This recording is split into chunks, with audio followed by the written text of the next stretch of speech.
This week on the Convincing Idiots podcast, remember the beautiful, talented Suzanne Somers on her recent passing, Dean.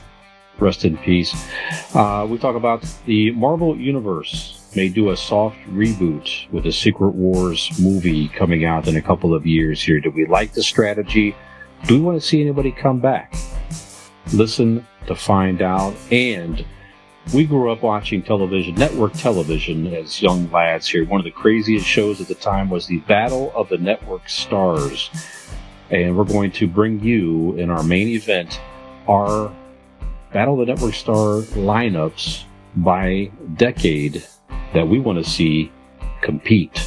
Who are on our list? You're going to have to just listen and find out. Keep listening, keep watching, and let's start the show. All right. Test. Call it again. Convincing Idiots. Called it ham gravy.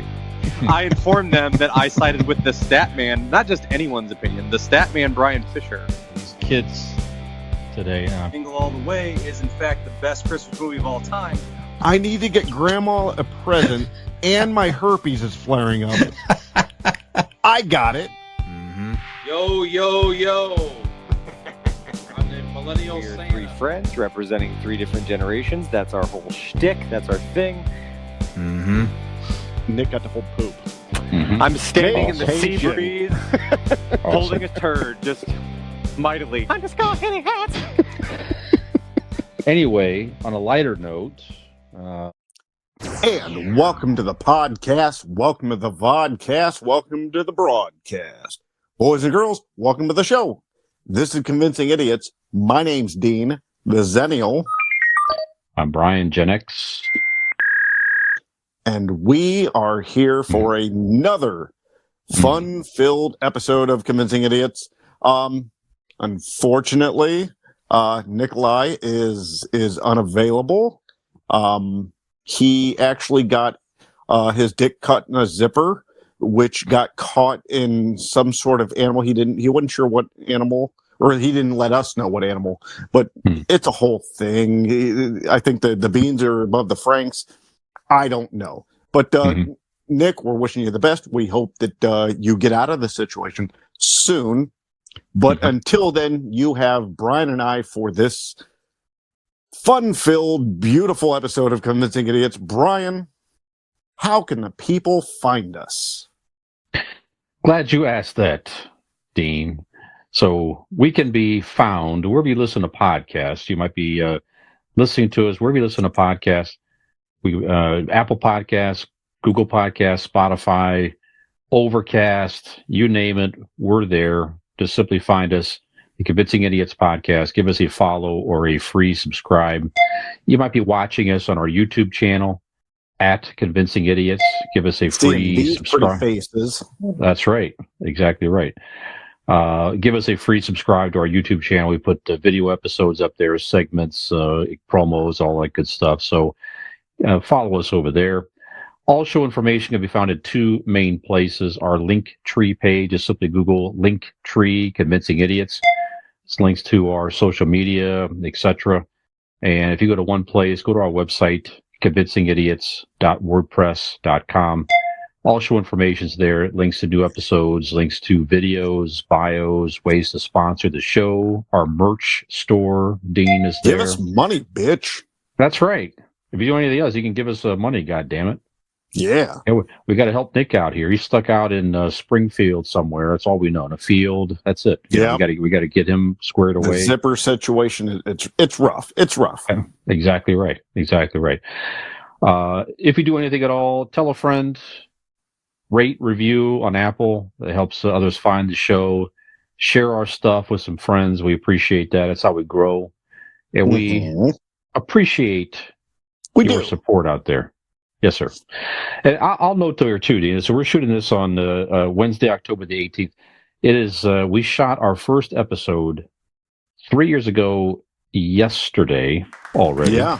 Yep. We're going to get together and have a 3-year reflection or whatever celebration type episode when Nick is available again here. So yeah, long time having fun with this. So thanks for hanging with us, and keep on listening, keep on watching.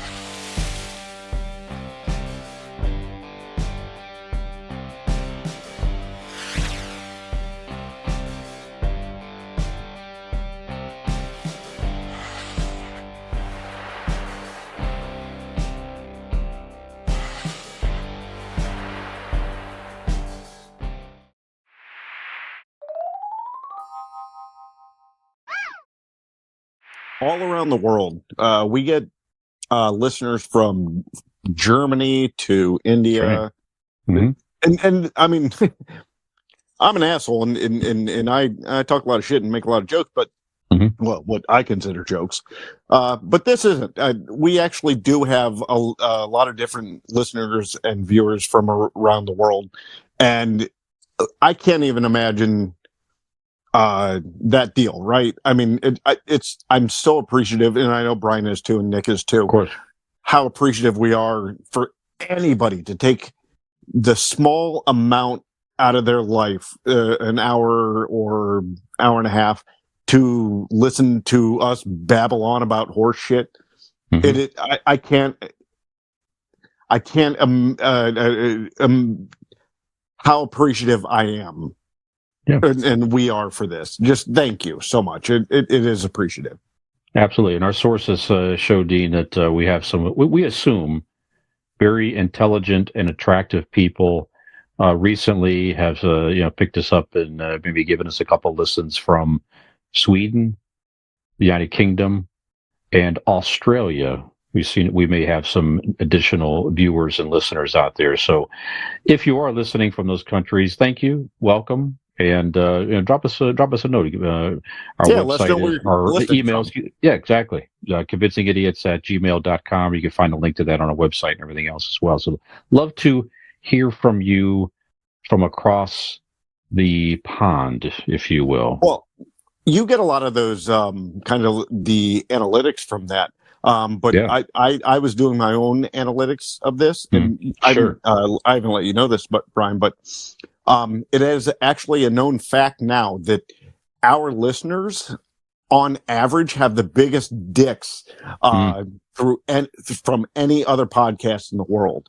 Sure. So if you're listening to this, good on you. That's right. Absolutely.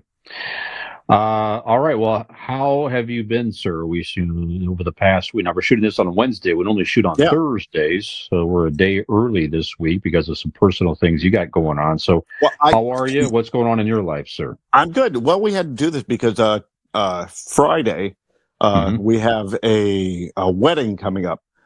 Megan's dad's getting married, and so congratulations to Ken and Kathy. Cheers to Ken and Kathy. Yes, they're getting married. Very nice people. Absolutely. But I was out with them last weekend. We went out to Old 97 in Kenmore, in your neck of the woods. You were unable to join us. I don't know if you had like a Dick Zipper thing going on, but you were unable to join us. But no, Old 97 is a fantastic little hidden gem in Northeast Ohio, right there in Kenmore on the boulevard. That's right. Fantastic drinks all around. I tell you, the past couple times we've been there, there's been like a party happening in the background, like a rented out side of it, and just fantastic music. Like a singer-songwriter, acoustic guy was there this week. Just a delightful place. The back patio, in the summer, small, even fall time, great patio back there to enjoy, listen to music and stuff. And like I said, the drinks are great. Great time.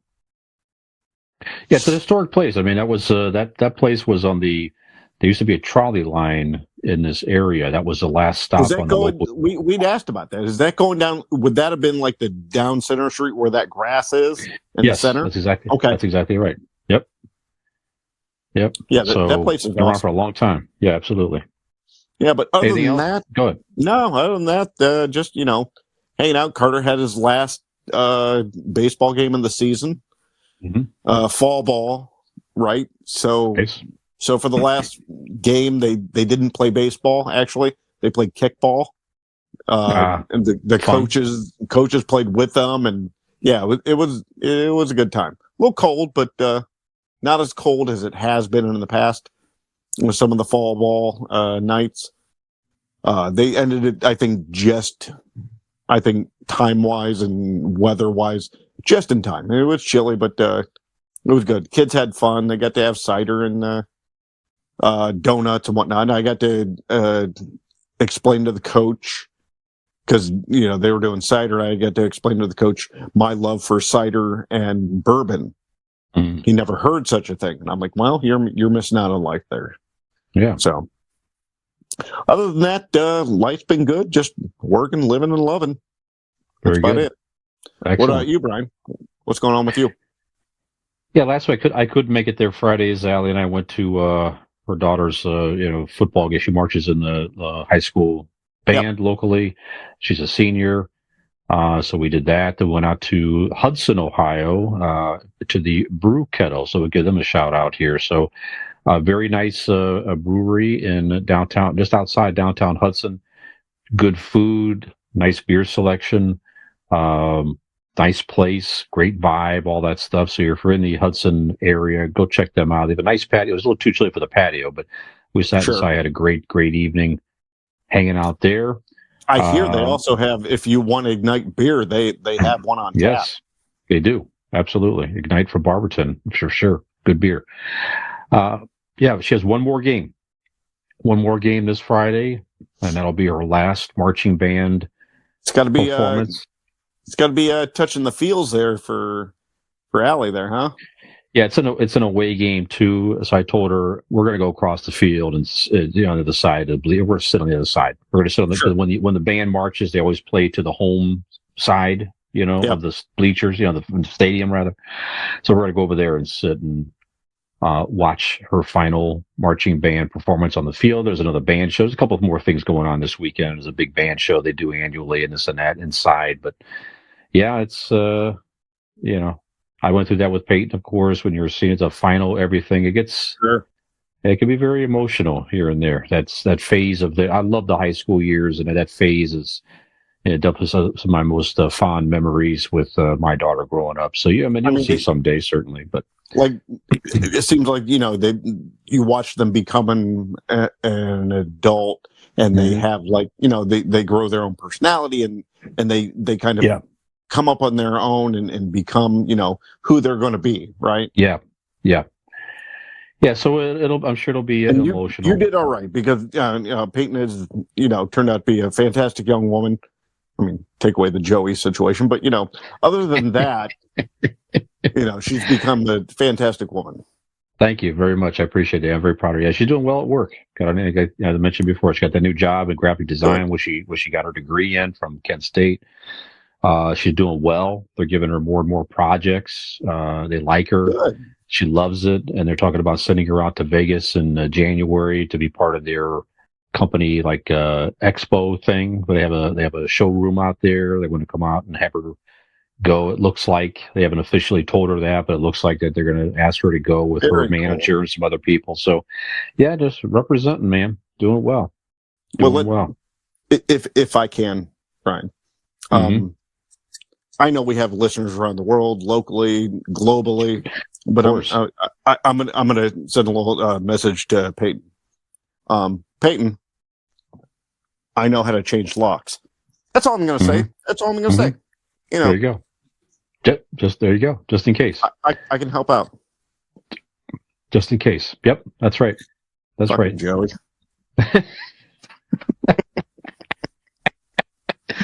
One thing I told her as a young girl was, get to school, find something you like to do, learn a skill. Never have to rely on a man to live. Right. If you can put yourself in a position, or a partner, or even a Joey. Of course.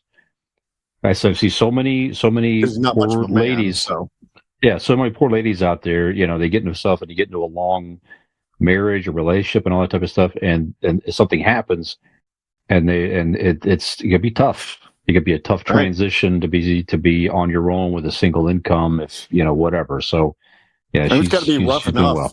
She went from you as a father, living with you as a father in this manly man and the beard and the muscles to go to Joey. It's got to be a huge shock culture. Yeah, situation. it's a step down in some respects. Yeah, I get but that. He's a good guy. He's a good guy anyway. All right. There's no sense in lying, but go ahead. All right. Well, we could sit here and talk about our kids all evening and how their significant others or future ones would never be good enough. That's right. A fine conversation, but that's not what our listeners are tuning in for. Maybe in Sweden they're okay with that, but Australia, no, they're like, we want to hear some fucking pop culture news and information and what's going on and fun stuff. And so I guess we'll appease our Australian listeners, Dean, and then we're going to come back with some pop culture headlines and our Ask an Idiot segment of the week after the short break.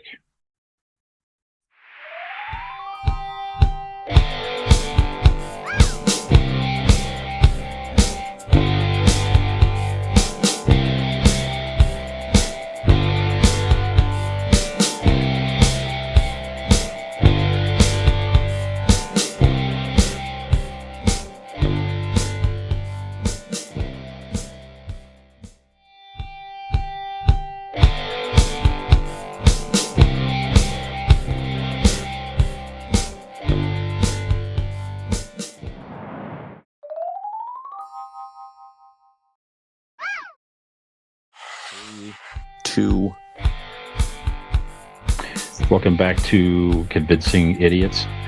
Hi. Hello. Yeah, so we were talking. We got so much talk about our kids and Peyton and all that type of stuff. We forgot to do idiot reviews in the last segment, Dean. So no, but I did talk about Joey. Oh, that's right. Yeah. So we were. Yeah. So thumbs down, or the jury's still out. I think maybe jury's still out. Yeah, that's right. Yeah, that's right. So let's get into reviews real quick here. Now, it's only been a few days here, so have you seen anything that you want to recommend or that you want to talk about here that's over the past week, sir? Yeah, quickly, I will briefly touch on Loki. Season 2 is fantastic. I'm loving it. It is. They took everything that they did wrong with the Secret Invasion, fucking whatever that Samuel L. Jackson show was, and they redeemed themselves. It's no surprise. I mean, it was well received and well reviewed, everything all along those lines in the first season. The second season is fantastic, and I think that it's going to, at least the way it's starting to kind of work its way out, is that it's going to lead to like the next part of the MCU, which we might talk about, a little bit later in the show. But I'm enjoying that. But the one thing I did want to bring up is it's the spooky season. It is October. Carter, my 11-year-old, in a couple weeks, about to be 12, has never seen. He loves scary movies, slasher films, all those, but he's never seen The Exorcist. So, Megan, and I sat down and watched The Exorcist, and I enjoy it. I love that movie. To me, that movie not only is a great scary movie or classic horror movie, whatever you want to call it, but I think it's a great film. I love the cinematography of it. I love one thing that you'll always notice is what they don't do with music. You have two background musics. You have the da-da-da-da theme, right, when the priest walks up. Okay, right. The tubular bell thing, whatever. Yes, that, and then you have one short scene with the mother when close-ups on her face, and they have some other music. That's it. Everything else requires the background noise.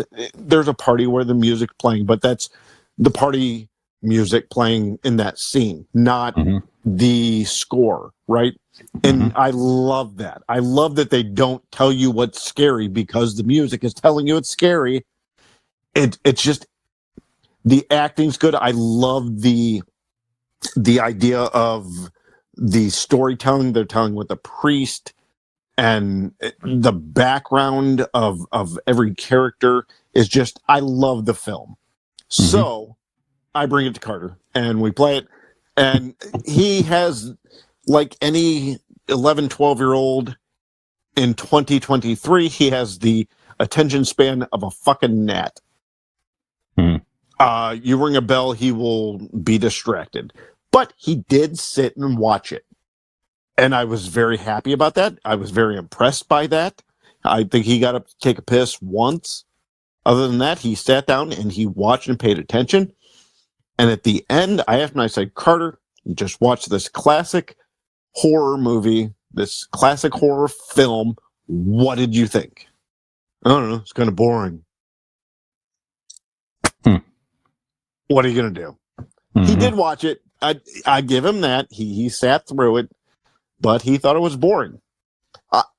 And I get it. I get the idea that in 2023, after seeing all of these different horror movies and slasher films and all that, I get that something that spends 3/4 of the movie giving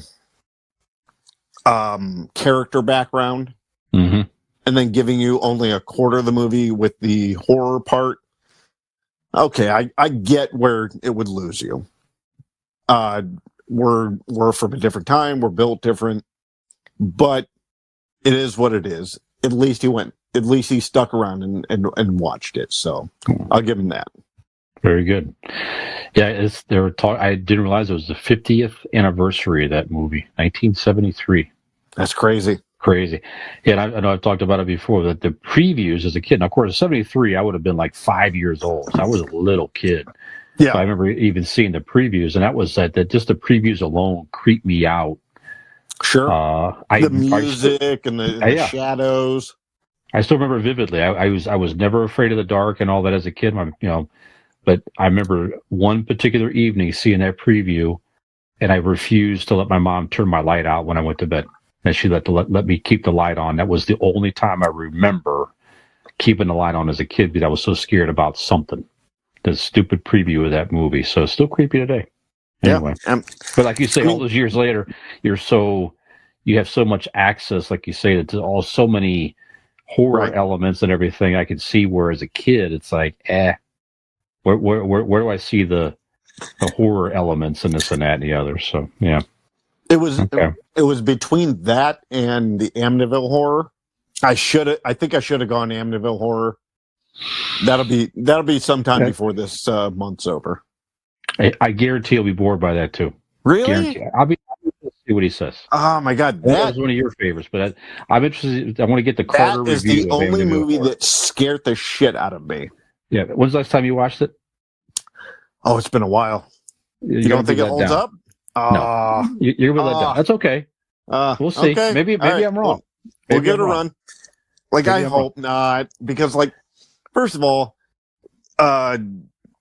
the I don't. Oh shit! I don't know. Now watch it. I'm worried. Watch it first. Okay. Watch it first. That's just my opinion. That's just my opinion. There are definitely scary elements to that movie. Like when the psychic comes in and the passageway to hell and this and that. There are creepy moments. The flies, the priest. That movie does with the music and sound effects what The Exorcist didn't. If that makes sense. Like they used like the screams in the background and then silence. Yep. They did it right to how The Exorcist did it right with the silence. All right, yeah. I really want. All right, we're going to do this next time. We'll see. All right. Okay. What about you? You have anything? Because that's all I did. That's okay. So I don't remember if I talked about it last week or not, but The Walking Dead has a new series with Daryl Dixon. Oh, yeah. Was it in France or something? Is it France? I finished that season 1. It's pretty good. It's compelling. So it's does he cut his stupid hair? Nope. Oh. Nope. Yeah, there's things you have to sort of just put yourself out of to where how do people living without showers and everything? How do they, whatever? It doesn't matter. Oh no! Finish that. What Oh, but it's are you talking about? Like they're together? Like they're fucking? Are you talking about that? No. It's just if you were in that world, But are the people fucking in this series? No. But there are some they are setting some things up potentially for future seasons and this and that. But that's a good question. Like how do you do that? Oh, for sure. You haven't showered in like months. You find a safe house and that has electricity and I'm sure running water and different things like that. So they do find places. Or you both stink like ass, and that could be, and you can't even tell. That's very possible as well. That's right. All right. But the premise basically is there's a kid that they believe is going to be the future leader of the human race. They're not saying he's like a Christ child or something like that, but he was born. It was a miracle he was born because his mother would die. He shouldn't have survived the birth. Are you explaining the that HBO series Among Us, or what was the what was the name of it? Last of Us. Last of Us. Yeah, kind of sounds like that. Yeah, now that you say that, it is kind of that way. All right. I mean, he doesn't have super, he's not like the Cure or this and any other, but they think he's going to be a future leader. Well, spoiler alert, she wasn't either. Yeah, that's right. So they're trying to get him to another place where he's, whatever. So that's what this is about. He's helping transport this kid to another. Yeah, you're right. It is like, now that you say that, it is sort of similar to that, but it's pretty good though. Walking does a great job with the zombies and everything else. I don't know. Yeah, maybe. Sorry, maybe it was influenced. That's at the very right. And then last night I had never watched, for some reason, I just never got around to watching a Dracula movie starring Christopher Lee. You sent that, yeah, as Dracula, and then the great Peter Cushing as Van Helsing. I watched the first one last night, Horror of Dracula from 1958, which was I like horror. Also based on the Bram Stoker novel. Good movie. Good okay. Movie. Peter Cushing is more of the star of this movie. Sure. I've never seen it.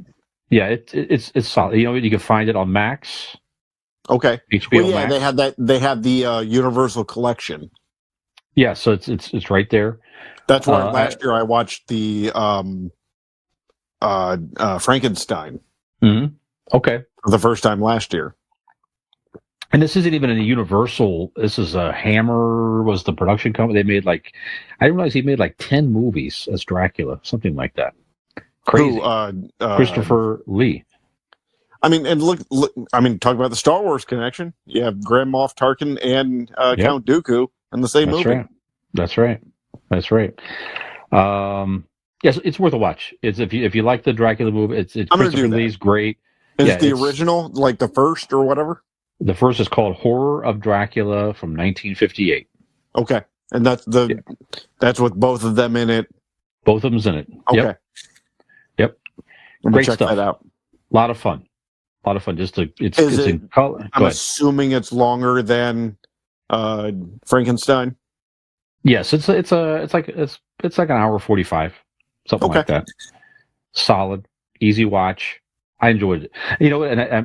And the one guy's in there was a guy who teams up with Van Helsing. I'm like, this guy looks familiar. It's the same actor who played Alfred in the Michael Keaton Batman movies. Him as a young man. Yeah, it was very cool. Great, very solid actor. I don't know his name. I'll look it up, I guess. But a lot of fun. Horror of Dracula. I think if we remake it now, I think you'd play a good Van Helsing. Sure, I would do that. Yeah, absolutely. I could be your sidekick. Yeah. Or we remake young Frankenstein, and you can play Gene Wilder part, and I can be the Igor character. I like it. I had to look for it. Sure, absolutely. I like it a lot. Okay, we'll get into some a few pop culture headlines here, sir.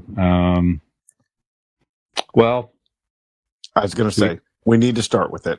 yeah, one of my, maybe yours as well.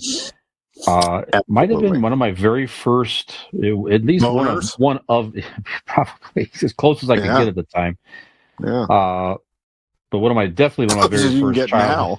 Yeah, it's interesting how things come full circle, Right. Yeah. But yeah, Suzanne Somers passed away Yeah. recently of age 76. Certainly most known for, well, in our childhood, Three's Company, of course, with the great John Ritter and Joyce DeWitt and Don Knotts. It's a great show. She did Step by Step with Patrick Duffy later on television, and really got into fitness and business and things. I mean, in the She 80s. revolutionized. All right. Sorry. Go ahead. I'll do No, my that's thing here. okay. Go A ahead. lot of Go us, ahead. a lot of us in the '80s would recognize her doing the Thigh Master promotion in the '80s, and then her and her husband wound up buying that equipment, and then they had that. So she became a very rich woman with Sure. her husband in the world of fitness and business and all that stuff. So, but certainly we know her from television for the most part here. So, I we don't need to get into the Three's Company. I mean, it was a whole thing where she wanted more money and da da da. There was a whole contract dispute. They kind of threw her off the show, and that got her into other things. She posed in Playboy, which I don't really remember, but back in I '84 do. she did Go that. ahead. She was on Dancing with the Stars on the 20th season in 2015. Had a son, survived by a son, Bruce, and her husband Alan Hamill. So. Thoughts on you talk about it? So thoughts on Suzanne Somers, sir? Suzanne Somers was, again, I know that I keep bringing up stuff like this when these stars pass, but she was and is an icon. She all right, let's start with Three's Company. As a child, I didn't get a lot of these jokes. All right. Brian's got theme music that we're going to play, That's right. while he That's right. dances. That's right. But while he's doing that, let me explain to you, Suzanne Somers in Three's Company. For me as a child, I was born in 1981. So Three's Company was, probably the second half of the ordeal.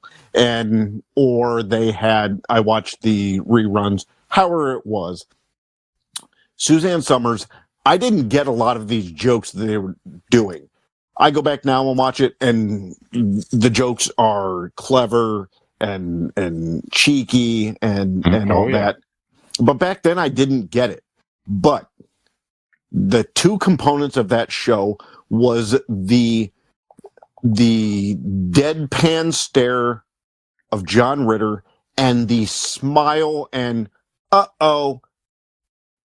look of Suzanne Somers, where I understood what was going on because of those two actors and the way they portrayed Suzanne Somers. It's not just her beautiful face; it was her funny, beautiful face. It was her that dimpled smile that looked into the camera and it was like, and you got what was going on in the joke or the episode. Her comedic timing was masterful. And then even going on, step by step, I was a youth of the 90s, so I watched it, but not a whole lot. She was the mom on that. And she was very good. But look at the Thigh Master. She revolutionized. She was like what Jack LaLanne was. Like she took Jack LaLanne to the next step. Or should I say, what's her name? Jane Fonda. Jane Fonda. She took Jane Fonda, her idea, took it to the next step, and revolutionized that. And brought just a simple exercise of just closing your fucking legs, with resistance, and brought it to she was like the evolution of exercise for the American public. Yeah. So what this woman can rest in peace easy with, knowing that she was a brilliant revolutionary comedic sitcom star, Mm-hmm. and she brought the next level of fitness to not only just housewives of America, but America in general. Sure. So I mean, talk about a legacy to live. To have two separate legacies, not just in the acting world, but like in the fitness and pop culture and capitalism. Sure. Just I mean, what a life to live. What a legacy to leave behind for the public in general. I mean, what more can you say? I mean, Suzanne Somers, and she was a hot piece of ass. Sure. So there you go. Absolutely. Rest in peace, Suzanne Somers. Yes. Cheers. Yes, indeed. Yeah, I recall as a kid, I used to collect Three's Company trading cards for a minute. Sure. And they came with stickers also. They had those motherfuckers got.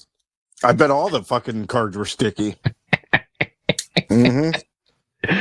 I recall getting the sticker of her in a bathing suit, Chrissy in a bathing suit, and I was like, oh, wow. And that was the only sticker I think that I didn't actually peel off the thing and stick somewhere because I wanted to save. I may still have it somewhere for all I know. He stuck it in his little dick and just went to town. Hey, maybe. I don't know. Okay, so rest in peace, Suzanne Somers. Absolutely. Nice tribute, Dean. Now you mentioned this offline here too, that you had saw a mention of. We enjoyed Ahsoka, the series on Disney Plus, but a little bit of news here on the ratings drop off from the first episode to the finale. So I'm reading here on comicbookmovie.com that the season finale ratings are reportedly below The Mandalorian season 3 closer. And now that maybe season 2 of Ahsoka maybe isn't quite a lock just yet. So it was down 40% from the season premiere to the season finale, down 40%. Now, you think maybe maybe some people just simply haven't gotten to it yet because it's so much, or is did it sort of drop off? Did people, do you think, kind of lose interest? Or why do you think there might have been somewhat of a decline? I think people were familiar with the idea of the character Ahsoka, and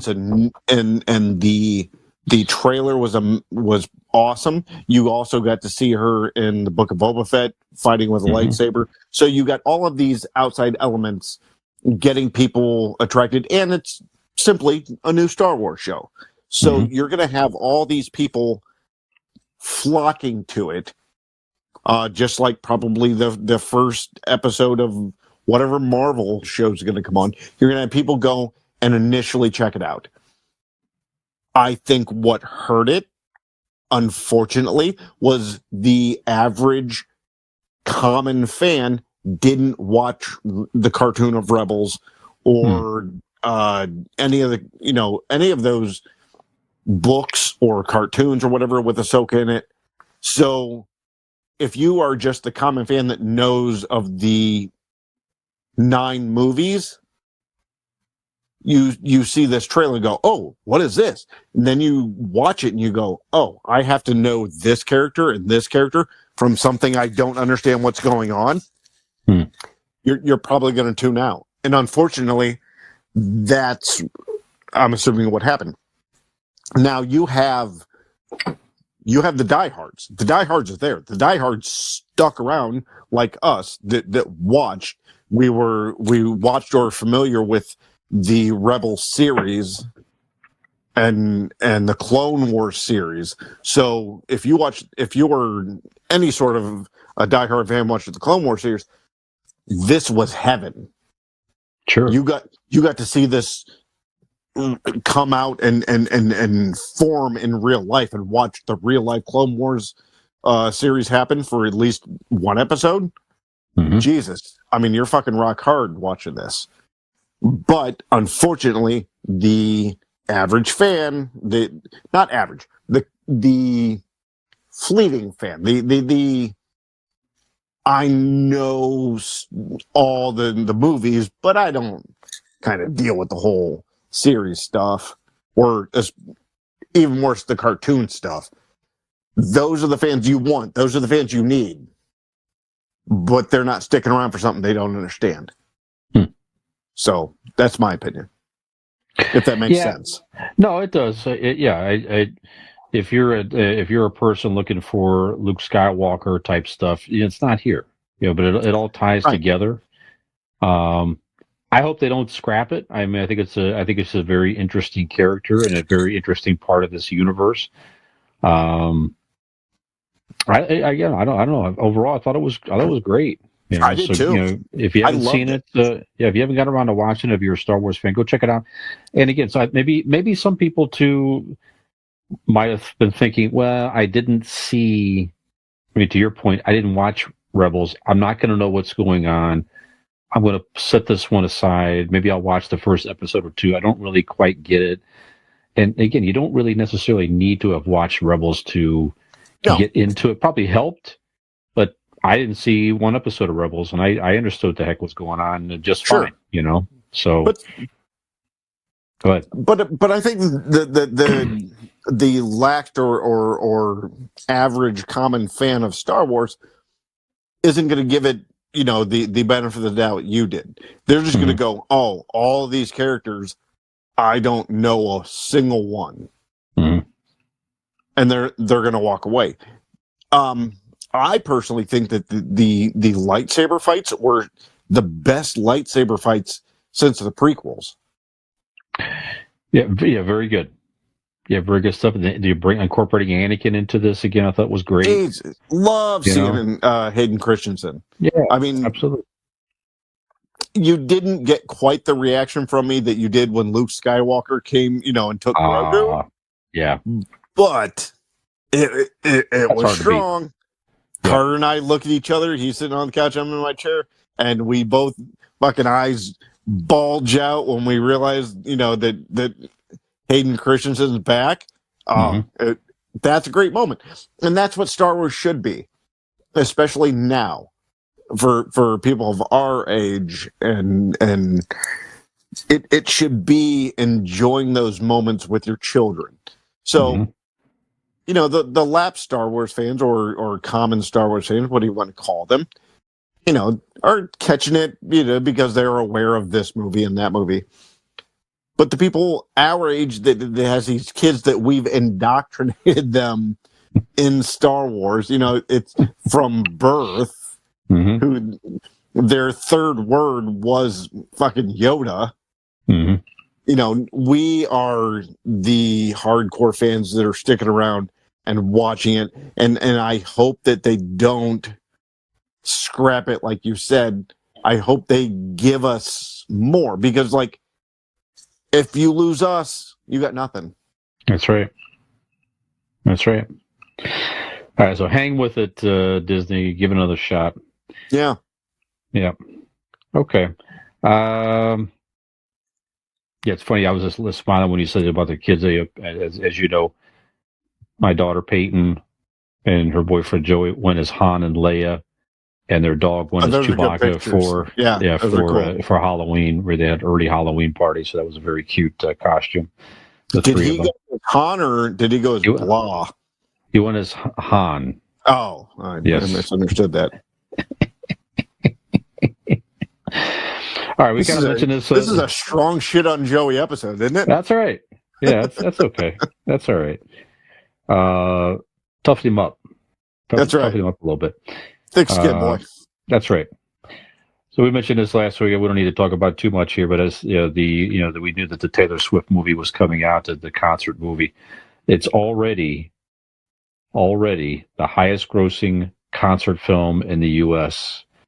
It's at $92.8 million during the opening weekend in the United States and Canada. Highest grossing domestic concert film ever already. Boom. So it's just going to continue to grow. So it surpassed 73 million of Justin Bieber Never Say Never in 2011. So as we said before, this thing's going to make $1 billion. Probably almost no question about that. So it'll be interesting to see. And again, it's like the Barbie movie. It's an event. Allie's daughter went to go see it with her friends at a midnight show, dressing up, singing and dancing. It's a whole thing. So it's. Did they all cut shitty bangs up front to no? Okay. That's right. Yeah. Anyways, I'm interested to see these numbers. It's just really something else. And it doesn't hurt that she's on television in the fucking NFL games and everything that we talked about that already as well.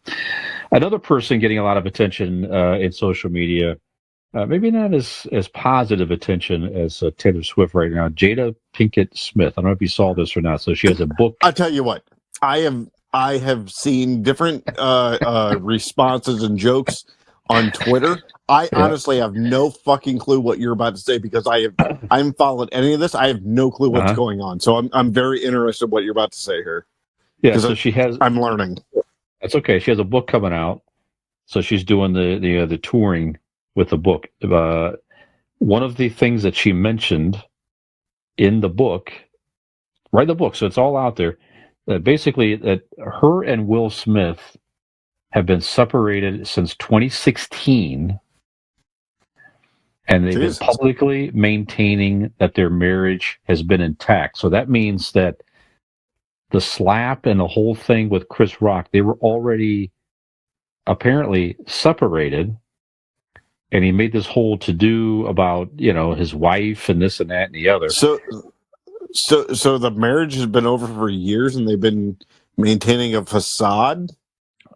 Basically. Now, apparently they still love each other and all of that. Sounds like my my ex-wife last... Anyways, go ahead, Brian. So that's what's happening.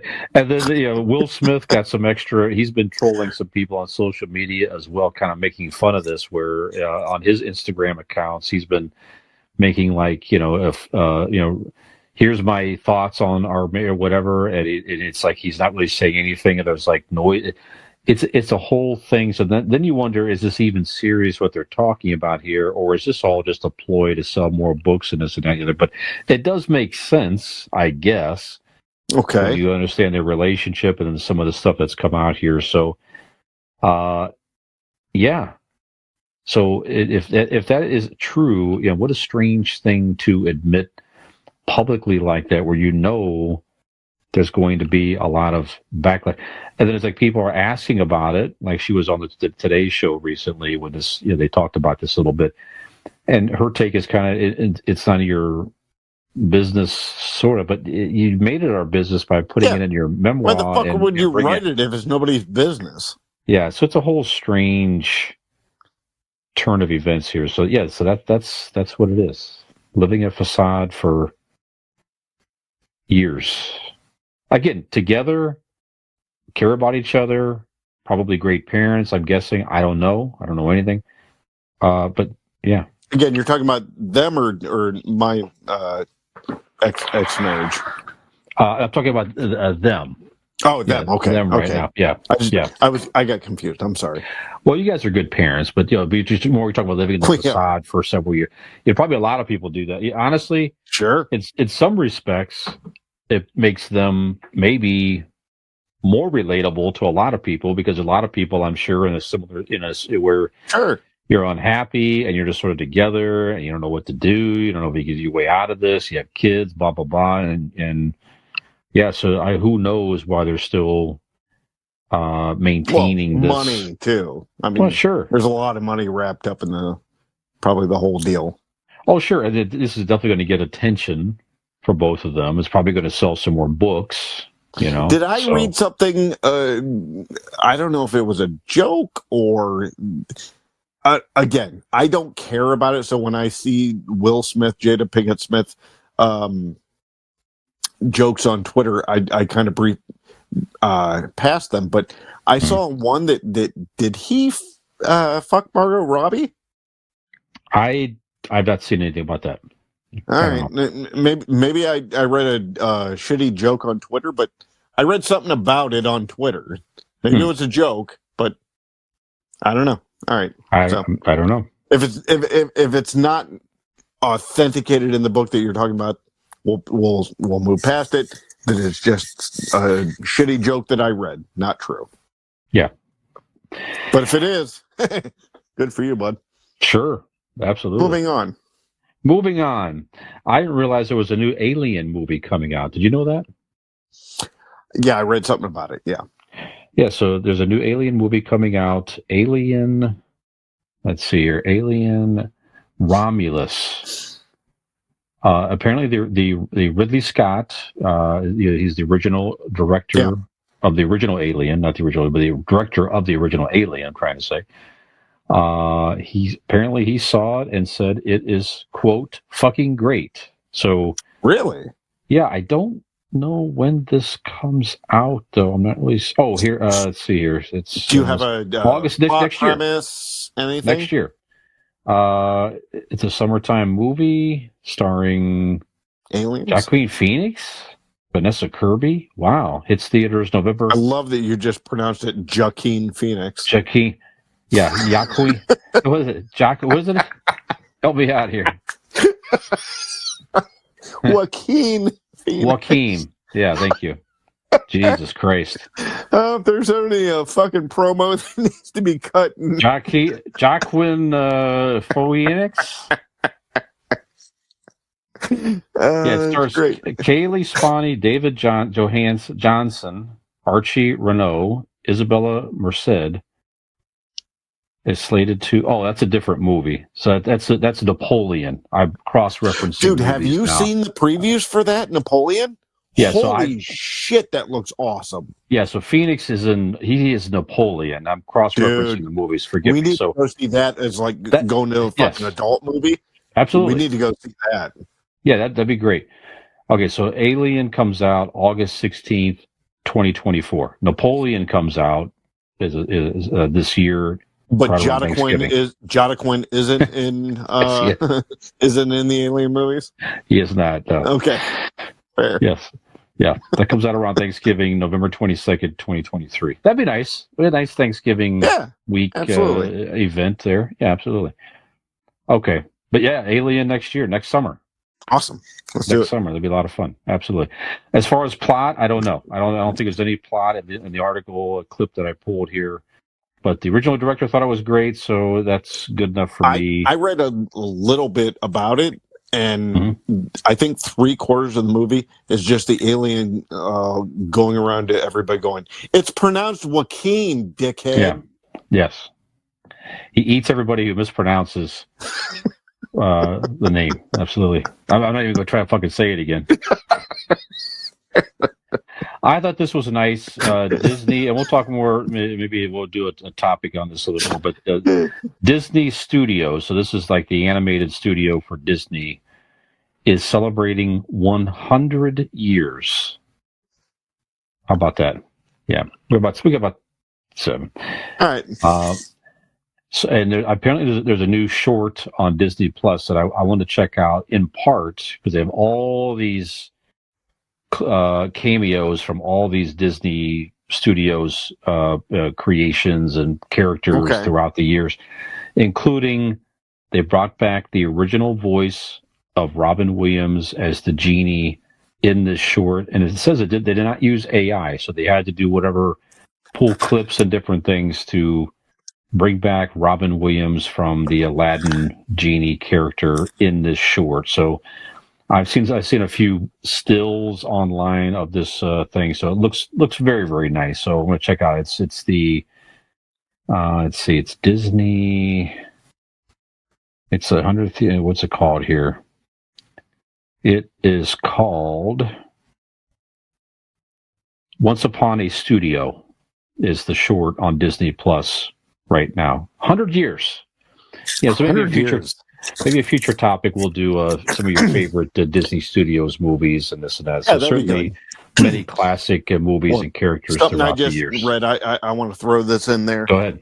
Coming up in 2023, Mhm. Zelda Williams, Robin Williams' daughter's directorial debut in the film Lisa Frankenstein. It's supposed to be like a horror comedy deal coming out here shortly. Very good. That's great. Oh, actually, 2024. I'm sorry, February of 2024. Lisa Frankenstein by Robin Williams' daughter, Zelda. Very nice. Got to check that out for sure. So, saw this news article. Maybe this will get us into our Ask an Idiot question of the week here. It's various sources out there, but this is on comic book. Let's see, CBR.com. Comic book review? I think that's what it means. Anyway, Yeah, I think so. So allegedly, author Joanna Robinson reveals that she has a quote. Oh, that was that MCU book that just came out. Okay, is that what that is? Okay. Yeah. So she is saying that she has a quote from Marvel Studios boss Kevin Feige, implying that the MCU will be rebooted with the Secret Wars movie that's in planning now and set to come out in 2027. So May 7th, 2027. So apparently it says the Secret Wars will serve as a soft reboot in which they can prune everything. So basically they can prune what's not working. So if they have any characters or series or whatever it is, storylines that's not working too well. And they can also bring back people that you thought were gone forever. So certainly it could be an opportunity to reintroduce Tony Stark, but it could be even a different actor playing him, perhaps. Obviously, Captain America could come back as Steve Rogers, could be a different version of Steve Rogers. I don't know. And it says that Secret Wars is supposed to celebrate all past Marvel movies. So it's going to be a pretty big deal. That right now seems to be the last thing that they're that I've seen in the timeline until they figure out what they're doing next and whatever next phase and all that type of stuff. So a couple things here on Ask an Idiot. So do you like the fact that they could use that movie to sort of do a soft reboot and anything goes? And who or what characters could be a recast, could be the same actors coming back or actresses, whatever. Who would you like to see potentially return, if anybody? So what do you think about the alleged strategy? Again, Kevin Feige has not said it as an official statement. I doubt that he will. Sure. But so what do you think of the potential direction? Okay. Real quick. What a brilliant idea. Sure. Where you have a service that needs to be completed. You have problems that need to be done, and everything it gets taken care of by like this one guy, right? Sounds like someone we know. Oh, you're talking about Kevin Feige. Fuck, I was talking about Aaron Blake with Blake Insurance. I'm sorry, I got confused. But while I'm at it, Blake Insurance is an Erie insurance agency located right here in Barberton, Ohio. They provide auto, home, renters, and business insurance with honesty, decency, and affordability. Let me tell you, Erie Insurance is above all else in service. You want to call 234-571-5359 for your free quote today. And when you do, tell them that the idiots from this timeline sent you. Very good. Very good.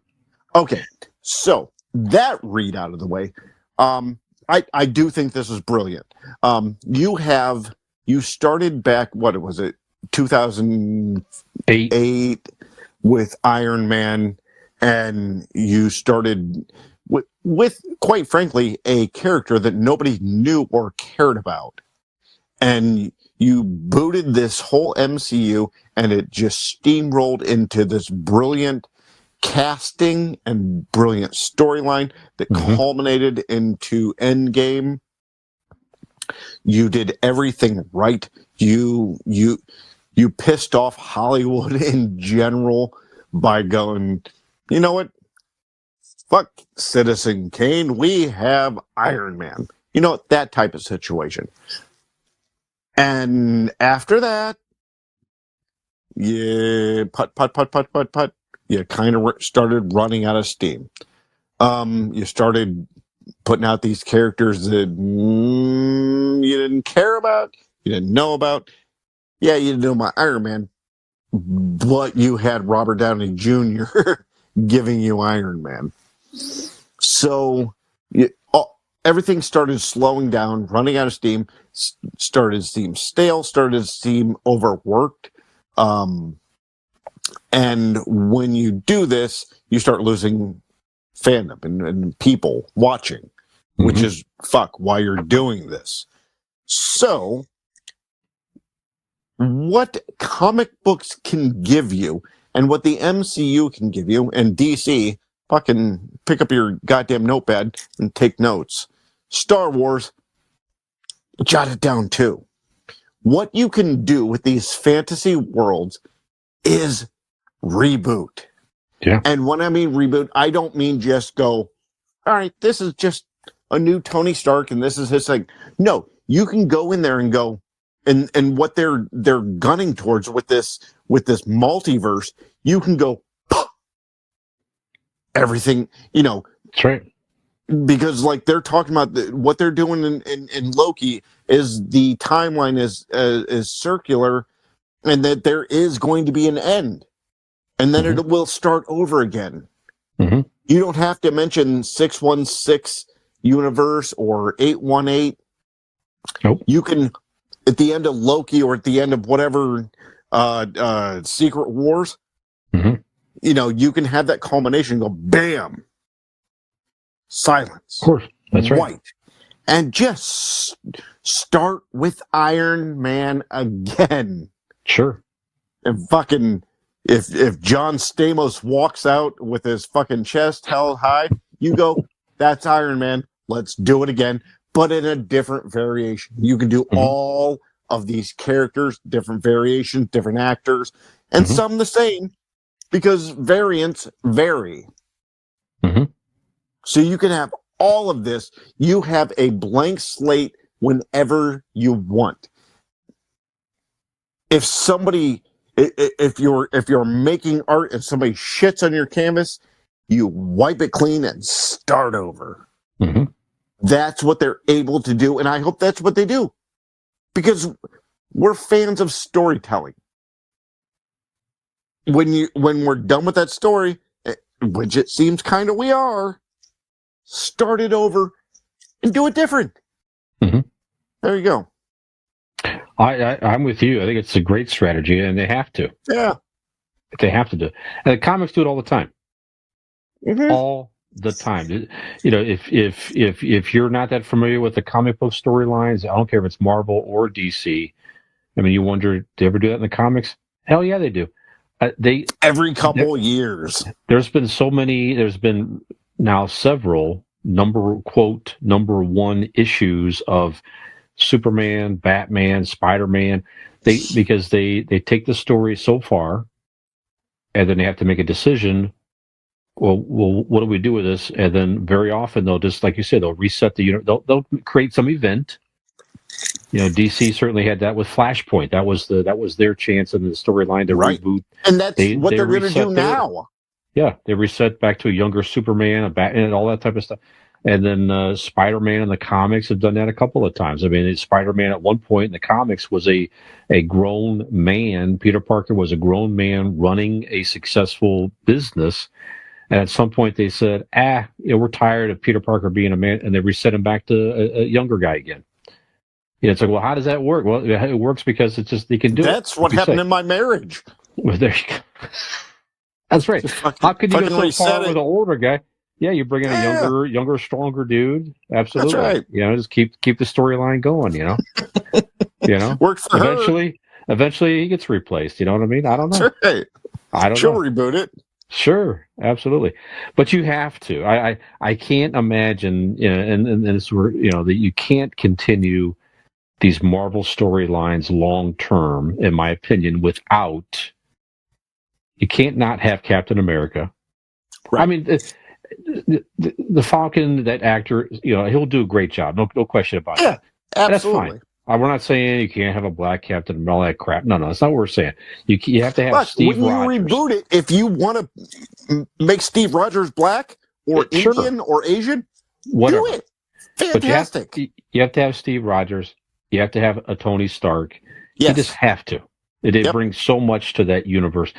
But all I ask is keep Paul Rudd. I don't care what you put him in. Sure. Just keep Paul Rudd. Yeah. Well, maybe he becomes more the mentor. Maybe another guy comes up in Ant-Man, and he becomes more the giant man. Who knows? No, but fuck, how Why crazy not? it would be if, like, you take Paul Rudd, the actor, and make him Captain America. You know what I mean? Just throw a fucking wrench in the shit. Okay, so any actors who's played a character, there's not been many. It's been totally gone, of course. There's only a few. But would you like to see Robert Downey Jr. come back as Tony Stark? Do you want to see Chris Evans come back as Captain America, or Scarlett Johansson comes back as Black Widow? Or they did a great job in their run. It's time for somebody else new. And what do you think about that? Obviously, it'll be a couple years later too now. So Sure. Some of these characters I wouldn't mind, but there's some that, like, you don't fuck with. For some reason, I can't see anybody else being Captain America. Chris Evans is Captain America. I can see you replace Tony Stark or okay. To me, Captain America is Chris Evans. And if you want to go on the DC side, how cool would it be to bring back an older, weathered, seasoned Brandon Roth as Superman? Bring him back. And again, I know they cast the new Superman and Lois Lane, whatever, but like in our timeline we're talking about right now, it'd be neat to see Brandon Roth as an older, wiser, maybe the Kingdom Come Superman. Yeah. Yep. It'd be cool to see him like that. Yeah. I don't think you need to fuck with Mark Ruffalo as a Hulk. I think you need to fuck with the Hulk as in his presentation. Yeah. I don't quite like the combined minds and where he's just smart Hulk. I get that they did it in the comic books, but I want Mark Ruffalo to be Bruce Banner and Hulk to stay separate. Still maybe have some understanding between the two, but I don't need them to be intertwined in the same. They'll change that back. It'll be the rampaging Hulk. It will be. You have to. Now you have his son going on, and yeah. And again, I understand that was the whole deal in the comics, but at a certain point, you're just putting comic books and going film. You know what I mean? Let's get your variation of it. Let's not just start putting everything that's ever done in comic books in the movies or TV. Let's those and give your version. That's my opinion. Yeah. I know probably a lot of comic book nerds out there will disagree with that, but I just would like to see variations of the comics. Yeah. All right. Sounds like we agree then. Love the strategy. I'd love to see Robert Downey Jr. as Iron Man, but I think it's just the physical. Again, I'm not saying that I wouldn't. Sure, no, I get what you mean. You gave me an option, and I chose Chris Evans. I think you can keep that version maybe as a variant, like an AI type of thing or something like that. I don't know. We'll see what they do. But if you were going to do that, how cool would it be to bring him back as a bad guy? Sure. Or are you not on that? Nah, I don't want to see that. I don't want to. No, okay. I don't want to see the same actors come back and replay something different. It's just that Okay. they were too iconic in those roles. Like you could do it with Jason Momoa as Aquaman because to me, his version of Aquaman. Nobody watched it. Yeah, exactly. It's not an iconic portrayal per se. I'm not saying it's his Sure. fault. So he It's can just come back as Lobo. Lobo and be fine. fine. To me, that's fine. But these you can't bring. Chris Evans did, of course, play Human Torch and come back as Captain America and all that stuff. But the Human Torch is not as iconic as Captain, so you can't. I wouldn't want to see Chris Evans come back as somebody different necessarily. I don't know. And Scarlett Johansson was great as Black Widow. She really made a name for that character. But all those characters could be recast. They could all be recast. Sure. And it'd be fine, but you should bring back at least those characters. There's rumors. There's rumors that the MCU and Disney is talking about bringing back Paul Rudd strictly as My Best Friend. Sure. I don't know how true those rumors are, but we'll see how that goes. That's right. And one more recasting we're aware of, Dean, is that one of our sponsors, RPM Bike Shop, is able to take a ordinary bicycle and recast it as a efficient and fun electric bicycle. Extraordinary, some might say. That's right. So if you wish to be involved in a recasting of a run-of-the-mill, boring-ass bicycle that you have to fucking pedal all the time, right? Exert energy, and get on an electric bike, go farther, go longer, Dean. Go check out our sponsor at RPM Bike Shop. You find them on Facebook, RPM Bike Shop. They're out of beautiful Carrollton, Ohio.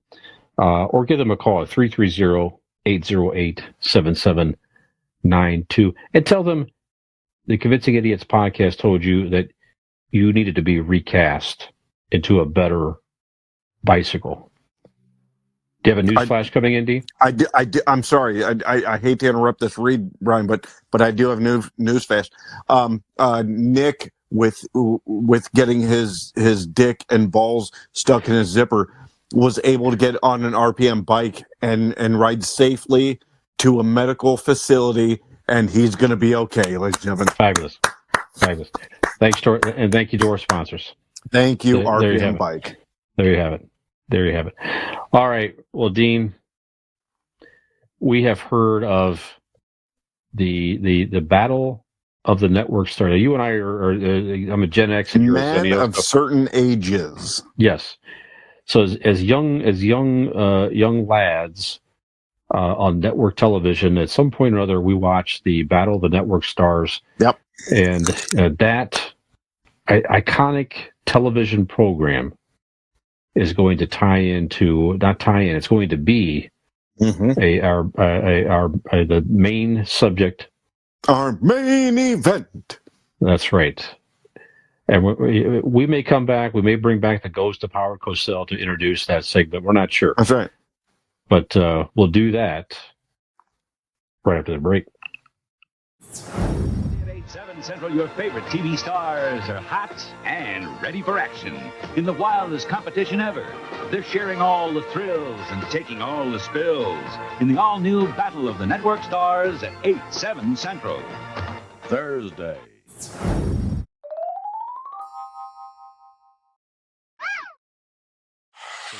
2.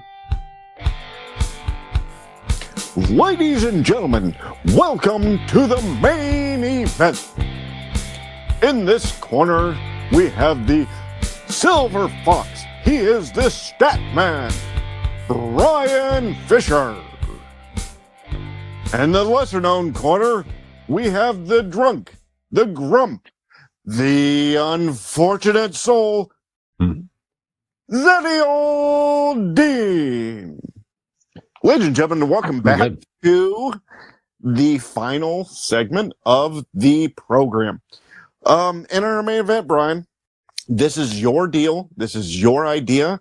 why don't you explain to us this battle that is about to happen?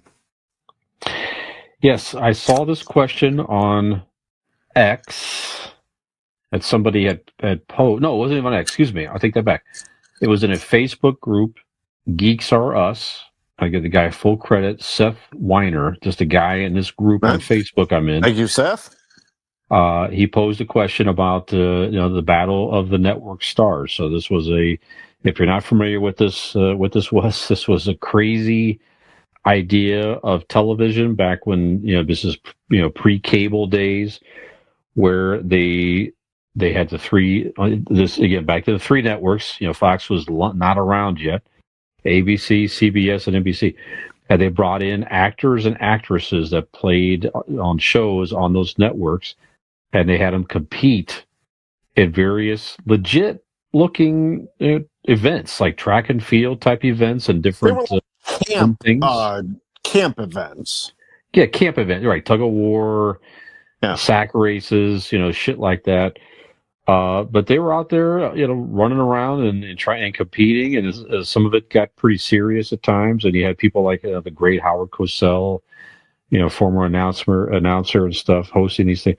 So it was really wild, wacky television at the time. But I watched that several times.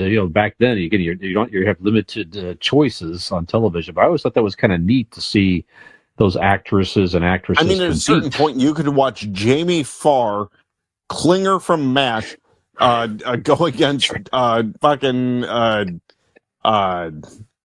the helicopter driver from Magnum PI. Sure, yeah, you never know who's going to be on there. I don't even remember his fucking name. Yeah, but you know what I mean? Like it was, it was crazy. Yeah.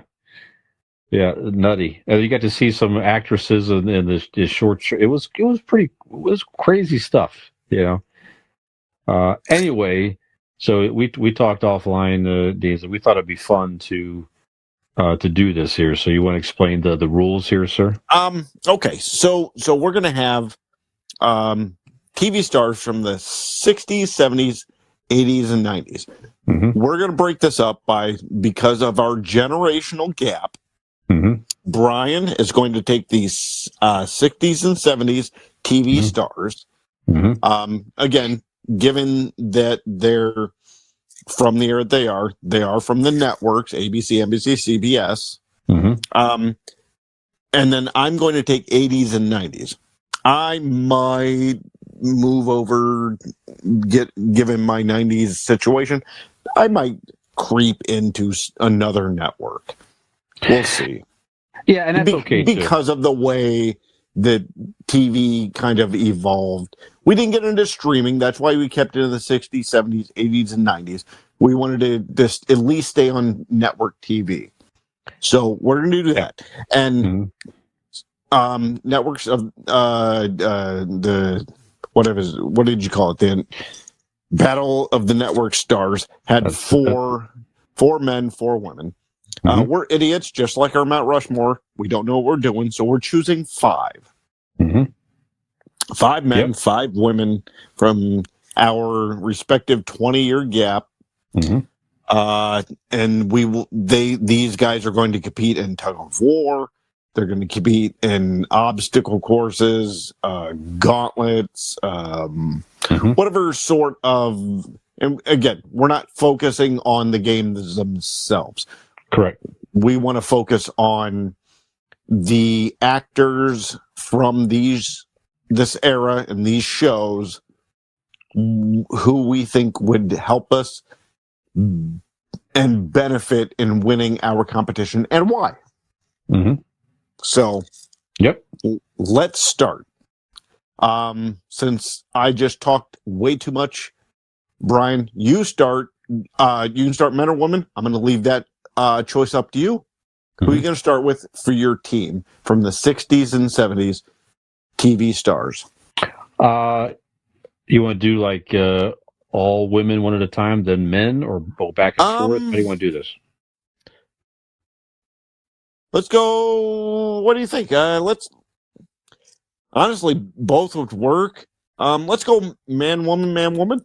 Okay. Because, All right. I have them written side by side, so I can go Okay. crisscross and go man, woman, man, woman. Let's do that. So Okay, first that's fine. round men, second round woman. Okay, so we'll do one at a time men and then Yep. one at a time women. You, Okay. Your first round men, I'll do my men. You do women, I'll do my women. Okay. I'm going to start with then.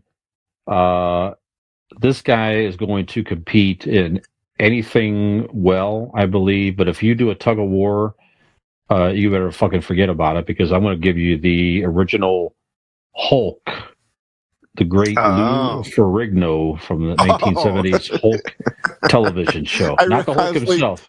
I thought you were going to Lou Ferrigno, who played the Hulk, but he was obviously a very big, huge man. He was like only second to Arnold Schwarzenegger in that era. That's right. But I honestly thought you were going to go David Banner.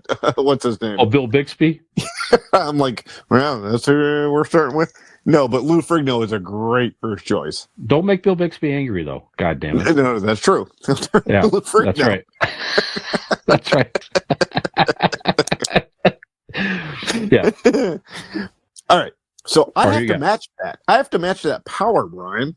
Mm-hmm. So if I'm going from the 80s and 90s, who in the hell would match second to only Arnold Schwarzenegger? Well, fuck. You go no other than Mr. T himself. Ah, yeah. There you go. Come on. Mm-hmm. Come on, baby. That's a good one. Mr. T, the headliner of WrestleMania 1 with Hulk Hogan? Come on, man. Mm-hmm. That's a good one. Mr. T is my number one. Very good. Excellent. All right. Excellent. So round 2, Brian, female. Who you got? I'm going to start with Wonder Woman herself, the beautiful, talented Linda Carter, also athletic. That's true. I mean, she, you know, it's on the show. If you watch the original one, and you can find it on Max, the original series, by the way, which I'm not. I need to go back and watch some of that. It'd be interesting to see how it holds up. But she was athletic. Get your jazz cabbage ready. Sure, I'm sure. No, but I think Linda Carter would be able to compete in a lot of events with running or whatever it is. She was in good shape. Still in great shape even today. So are Linda any Carter, of the events being shot at with bullets where she could deflect? Sure, I don't know, but all I know is someone's in the slow motion. That's all I know. Well, there's a lot of slow motion that worked for that show. That's right. All right, so my number 2, I'm gonna stick with comic books.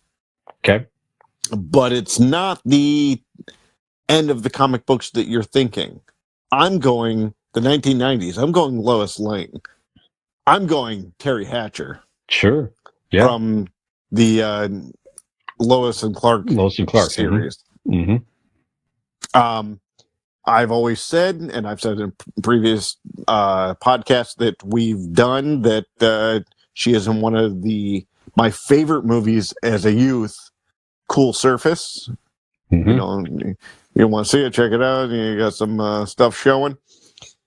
She was one of my favorite actresses from the 90s. She played a strong, headstrong Lois Lane, as she should have been. Terry Hatcher is my first pick in my female category. Fabulous. Number 2 is my man, the Bionic Man himself. Well, sure. Yeah. Lee Majors. Come on. Right. I'm not suggesting that Lee Majors himself was bionic. However, the guy played the Bionic Man. He could run. He could jump. He could fucking compete with Bigfoot, for crying out loud. Right. So we're going to stick with the wrestling theme. Who was portrayed? Andre the Giant was in the suit of Bigfoot in $6 Million Man. That's right. It's actually 2. One of them was Andre the Giant. Bigfoot made a return, played by the guy that played Lurch on the Addams Family. Oh, okay. That's cool. Yes, indeed. Nice. Yeah, Lee Majors. Great choice.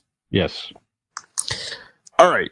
So my number 2 gentleman needs no introduction except you just say mustache from the 80s, and you know this gentleman. Yes, indeed. Is Magnum PI himself, Tom Selleck. Yeah.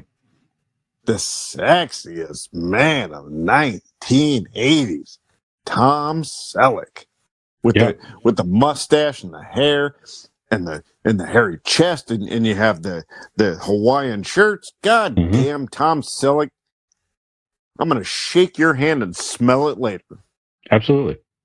I've never once thought about getting a reverse mortgage until I saw Tom Selleck. That's right. Yeah, I can't wait to be old. Oh my god! I need to. I'm gonna fucking do it. Fucking Magnum tells me. That's right. I did see that the other day. That was a fucking bummer. But hey, it happens to everybody. It is time. Still a handsome man. Will catch up with us all. Still a handsome man. That's right. That's right. That's right. Very handsome. Right. In the 80s, you're right. He was. Yeah, absolutely. The epitome of man. I agree. No man should be able to wear shorts that short and look good in them. And he was fine. No problem. Oh, he pulled it off. Oh yeah, no That's problem. Right. Yep. All right. So my first 2 were from the 70s. Dean. Yep. No. Excuse me. I gotta give you another woman. You need a female in round 2. Yeah. We just talked about her.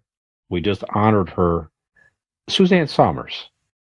Right now, back in the 70s, I wouldn't say that she was necessarily looked like she would run a 100-yard dash necessarily. I'd like to see it. But she was always in good shape and athletic, and certainly we know she went on to become prominent, as you talked about at length, and made a name for herself in the exercise business and so forth. So, and for many reasons, I'm going to put Suzanne Somers on my team. I think she would compete just fine as her 70s self. Very good. Yeah. Perfect. There you go. Yep.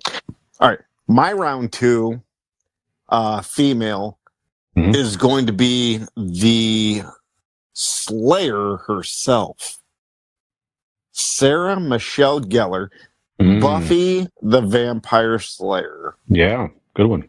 I mean, her husband being the Jedi and fucking everything that he does. He is a shadow. He is nothing compared to his beautiful, strong, independent wife. Sarah Michelle Gellar. She has killed angels and fucking spikes and everything you can imagine. And really, on a side note, if don't sleep on that show. Buffy the Vampire Slayer was, some of the episodes they did was goddamn revolutionary. She's a great actress. The show was fucking amazing. Don't sleep on that shit. That's a great show. She is terrific, and I will take her fucking pulling down ropes and doing backflips all day against any team. There you go. So Sarah Michelle Gellar. I like it. Okay, now I'm going back to the 60s. Actually, this actor had popular shows, more popular in the 60s, but he made a name for himself in the 60s and the 70s on the shows The Wild Wild West and Baba Black Sheep, respectively. Robert Conrad. Good fucking pick. Robert Conrad just looked like he could just kick your ass. He was just a man. Like when men were men. Yeah. Yeah. Absolutely. Good call. Great shape. Yeah, great shape, tough guy. Yeah, there you go. If you don't know who Robert Conrad is, look him up and let him steely blue eyes stare right into you. Man or a woman, fucking Google that shit and masturbate. You're good. Yeah. There you go. All right. My number 3 for the men's side, because you know me, if you listen to this show, you know my affinity and my love for Night Court. Ladies and gentlemen, there's no much more of a man, the suave man from the 1980s, than is John Larroquette. Dan Fielding from Night Court. He is doing it today. Still, he looks amazing. He was what just the dickhead, suave, 80s, arrogant prick should have been. But he will find a way to win whatever event comes along his way. Am I mixing him up with Dan Fielding, the character? Sure, I don't give a shit. I just want John Larroquette on my team. Sure. Just so I can high-five him when he beats your ass. He'll convince you that you lost somehow. Exactly. Yeah. Perfect. Yep. Exactly. I love it. Okay, the next one I have is my next woman on my list. I have to give you a Charlie's Angel from the 70s here. Not the one you might think. Maybe not even the second one you might think. I'm going to give you Kate Jackson. Oh, wow. From Charlie's Angel. I think Kate Jackson looked that's a pull. The most athletic of the three women. Beautiful woman. Yep. And certainly she went on to star in other shows. I think it was The Scarecrow and Mrs. King or something like that in the 80s when she was on. But she got her start as Charlie's Angel. And if I had to pick one of the angels as an athletic competition, in an athletic competition, give me Kate Jackson. Because, ultimately, if you were to pick one of the three to, actually protect you, she would be it. That's it. I agree with you. Yeah. Yep.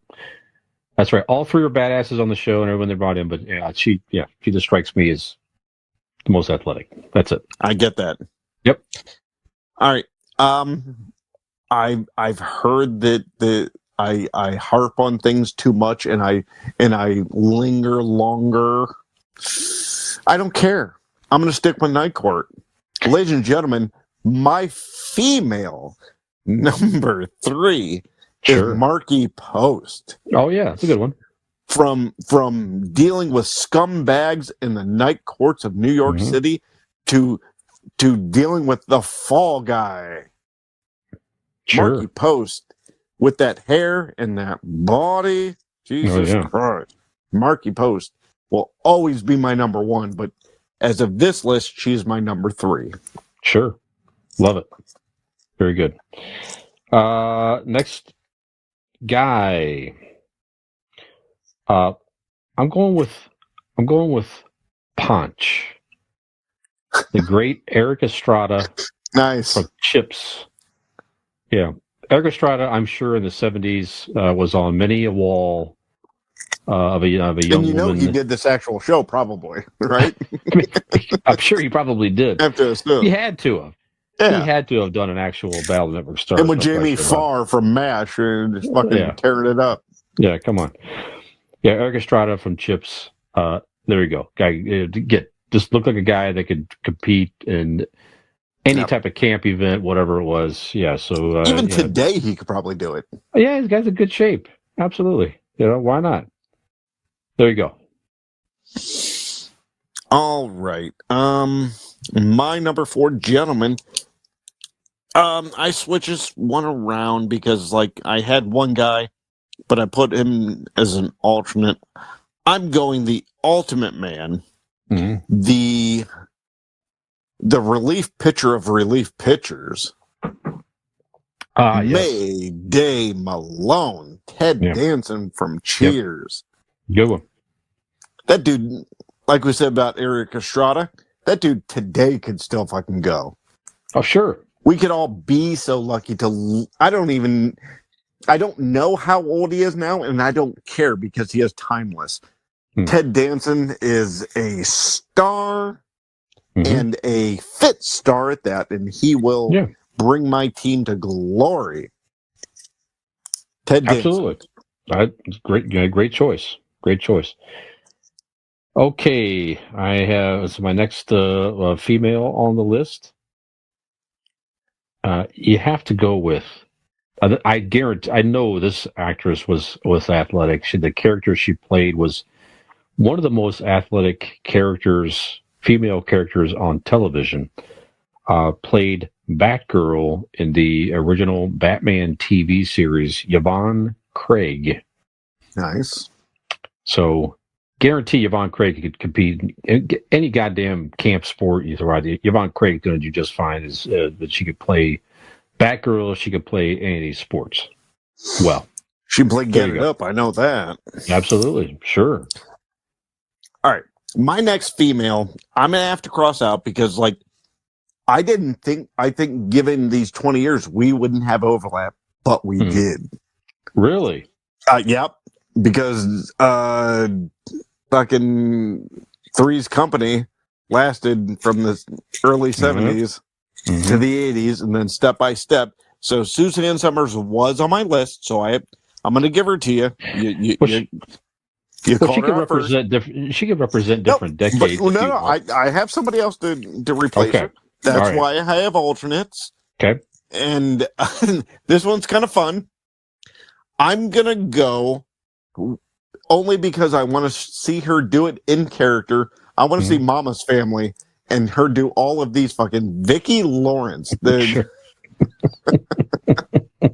I love Vicki Yeah. Lawrence, Yep. not only from Mama's Family, but the Carol Burnett show. One of the funniest fucking females, on TV ever. But I want her to be in the Mama Harper gear from Mama's Family doing my events. Love it. Only for the gimmick, because she's one of the most talented women to have been on television through those decades. So Agreed. Vicki Lawrence, Mama. Very good. Very good. All right, my last man on my top 5 here.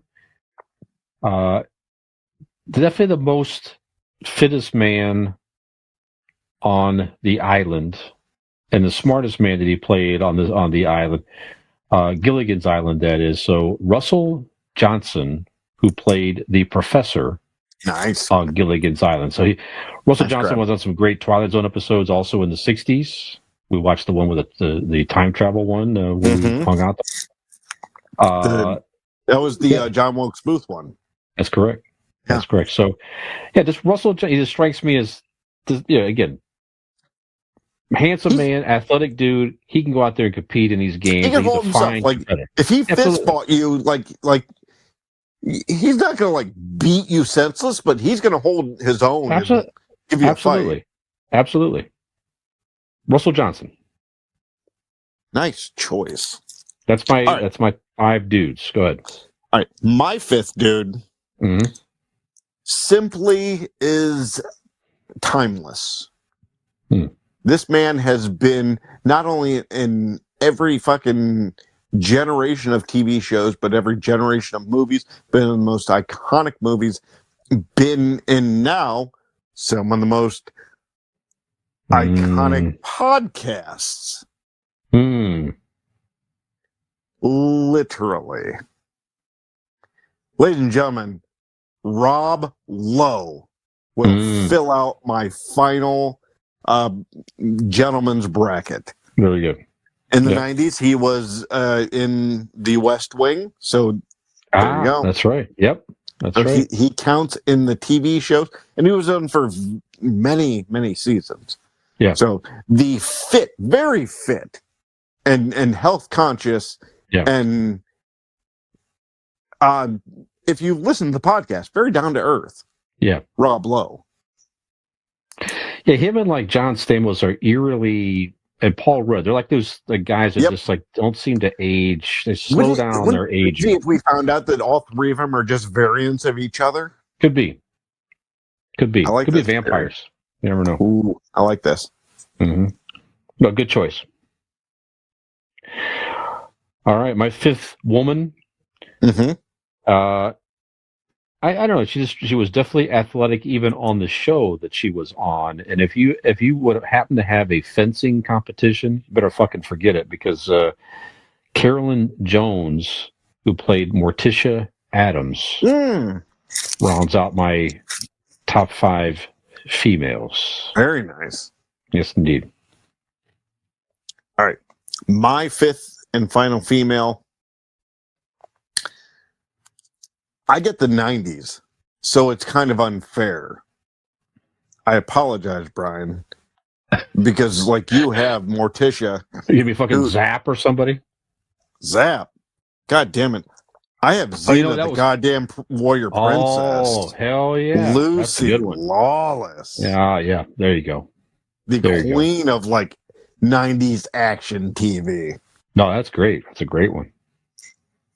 I mean, loved by men and women all over. Yes, absolutely. All right, great. I think that's our top. We do. That's our fives. starters. Okay, you want to recap So- your teams? Go ahead. All right. Recapping. I have for the men, Mr. T, Tom Selleck, John Larroquette, Ted Danson, and Rob Lowe. Very good. And coming up on the women's side, Terry Hatcher, Sarah Michelle Gellar, Marky Post, and Vicki Lawrence. Very good. Oh, and Lucy Lawless. I'm sorry. Lucy Lawless. Yep. Very good. Excellent. I have And for on you? the men's side Lou Ferrigno, Lee Majors, Russell Johnson, Robert Conrad, and Eric Estrada. On the women's team, I have Linda Carter, Suzanne Somers, Kate Jackson, Yvonne Craig, and Carolyn Jones. Good competition. These are good teams. Yes. Now, Brian, do you have any alternates just in case Yeah. any of those people get hurt? I do actually. You'll go. Will you just rattle them off, or one at a time? No. Give One me at a your time? guy. Yeah, we'll go Okay. back and forth again. Give me Okay. your guy. Now this guy also made a name for himself in the 70s and the 80s. Arguably, probably more famous in the 80s than the 70s show. But Dirk Benedict, who played Starbuck on the original Battlestar Galactica, of course, went on to play on the A Team with Yeah. Mr. T. Dirk Benedict. Nice. Good Mhm. call. Mhm. All right. My first gentleman is I need somebody crafty. I need somebody who maybe isn't like the strongest or the fastest, but is crafty enough to know their way around like situations that Mhm. that might come up. So I'm going Al Borland from Home Improvement. Ladies and gentlemen, Yeah. Richard Karn is my Good. alternate. Okay. Yeah. Flannel and all. Mm-hmm. Very good. One of my reserves, female reserves. Again, she struck me too as smart, athletic, and definitely work her way around maintaining an island. Probably one of the smartest females, or the smartest female on the Gilligan's Island. Dawn Craig, who played Ginger on. No, Marianne. I said it wrong. She played Marianne. Dawn You're Craig right. played Marianne. Sorry. I was gonna say I got a Tina- little confused. Tina Louise played Ginger. Excuse me. Dawn Craig played Marianne. So Marianne, Dawn Craig from Gilligan's Island will be one of my reserves. I was always more of a Marianne fan than a Ginger. So Yeah. I approve Yes. of this choice. Yes. All right. So my second alternate, Brian, this gentleman doesn't have at least what you can see athleticism, Mm. but he has spunk. He has the acting ability, and goddamn it, I'm just choosing him because I love him. Mm-hmm. I'm going John Goodman as my other alternate. Very good. Excellent. Excellent. This guy here is on one of my favorites. It only lasted 2 seasons. Season 1, terrific, a lot of fun. Season 2 went off the rails, but I always loved him on the show. Again, same type of deal. Funny, crafty, and he was definitely 70s TV athletic, no question about it. The great Gil Gerard, who played Buck Rogers in the 25th Century. That's a good choice. Give me Gil Gerard. Well done. The best side part, one of the best side parts on television ever. God damn it! Right? If you have a competition of who had the best side part haircut. Hands down. Yeah, he's gonna make a run at it. Yep, nobody wins. Yep. All right, so wait a minute. My female, my last female here. Well, of course, it's no question. She's worked from TV in the 60s, 70s, 80s, and probably in the 90s. And she even held down a goddamn cantina in the Star Wars Holiday Special.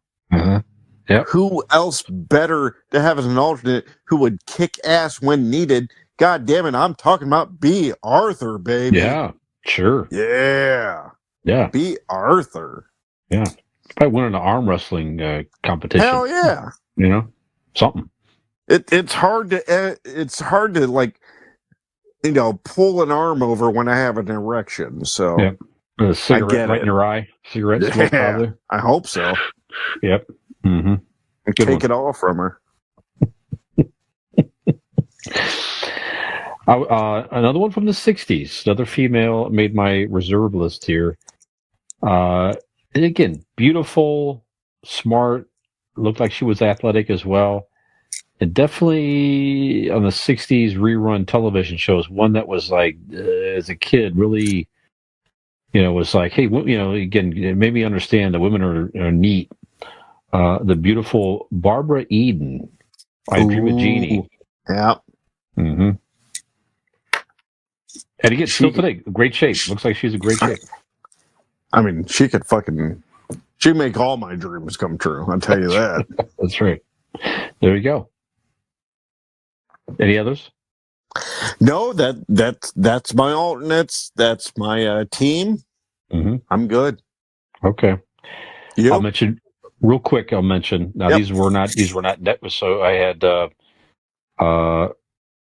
these are not network, like local networks. So I kind of kept them as more reserves. I mentioned these are more of like I think is BBC. Superhost going to be one of these? No, I think they're both BBC shows. But Diana Rigg, who played in the TV show The Avengers. This is nothing to do with the Marvel Avengers. This is called The Avengers. I'm not familiar.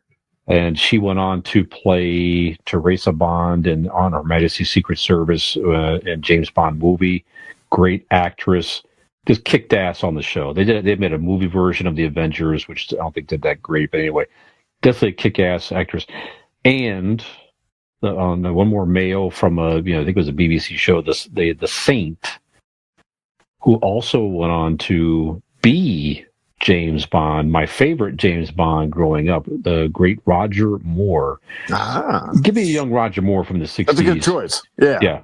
You can't beat it. No, he's going to compete. There you go. Absolutely. I'd like to see these games. That'd be fun. I think it'd be good, solid games. I mean, neither of us had Jamie Farr from MASH, but nope. Maybe next time. Yep, maybe next time. Well, Dean, we've done it. I don't know about you, but I'm pretty sure we solved the world's problems. Yet again.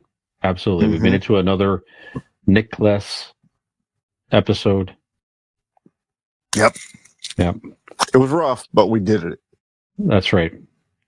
So, and one more thing, that's it might be rough if we don't mention our final sponsor. By the way, it'd be rough for them because every time we don't mention them, it's like their business. Scott told us it drops 84% in appointments. That's a lot.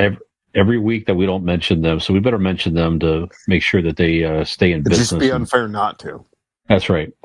Golden Heart Tattoo. If you're looking to get some great tattoo artwork, look them up on Facebook at Golden Heart Norton, Norton, here in the Northeast Ohio area.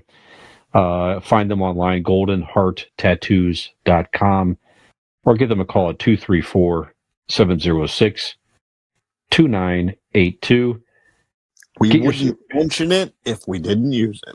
That's correct. A lot of work from Scott and his partners there. I'm going back soon. Go check them out. Matter of fact, ride your electric bike from RPM Bike Shop. And before you do any of that, get yourself insured by Blake Insurance. Sure. Absolutely. Absolutely. So, yeah, just make sure all of our sponsors are taken care of.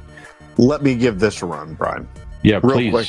Go I right ahead. cannot do what Nick or you do, but ladies and gentlemen, find us on all the social media accounts. Yes. You do your Twitters and you do your X. You do your Facebooks. You do your Instagrams. You do your YouTubes. Come on. You want to see these faces? Of course you do. Come see us on the YouTubes. How old are we, right? YouTubes. And find us on our website. ConvincingIdiots.wordpress.com. Yep. And the link tree, just type in Convincing Idiots link tree. You'll find us. You'll get us. Tell your mom, tell your girlfriend. But don't tell your mom about your girlfriend. Do all that. Find us. Enjoy us. Rate, review, subscribe. Honestly, everybody, we appreciate every one of your last 3 years. We appreciate everybody who has listened and watched us. We appreciate it more than you can even imagine. But please continue. It helps us out. It helps us grow. Come on. We don't want to actually work for a living. We want to do this. So the more you watch us and listen, the more it leads to us like doing this for a living. Mm-hmm. All right? Hey? Come on.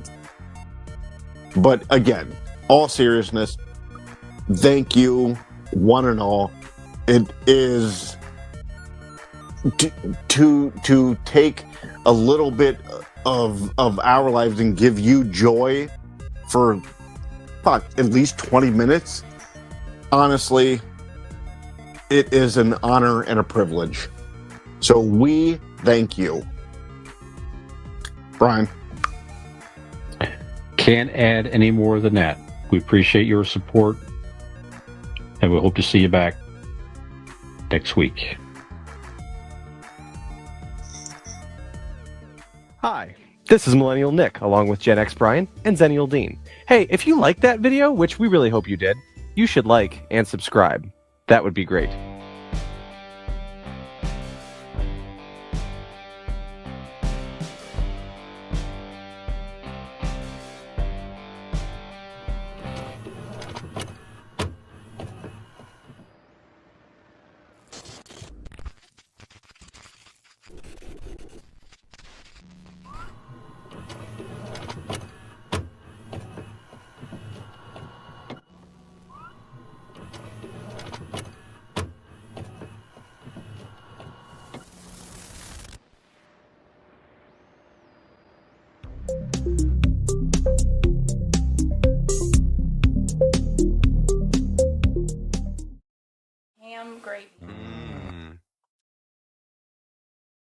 Ultimate Avengers with our main event. We're going to talk about the Ultimate Avengers of the network stars. All of the network stars, we're going to put them together from the 70s, 80s, 90s, and we're going to put them. That was fucked. It's like the second sentence in, I'm just fucking fighting.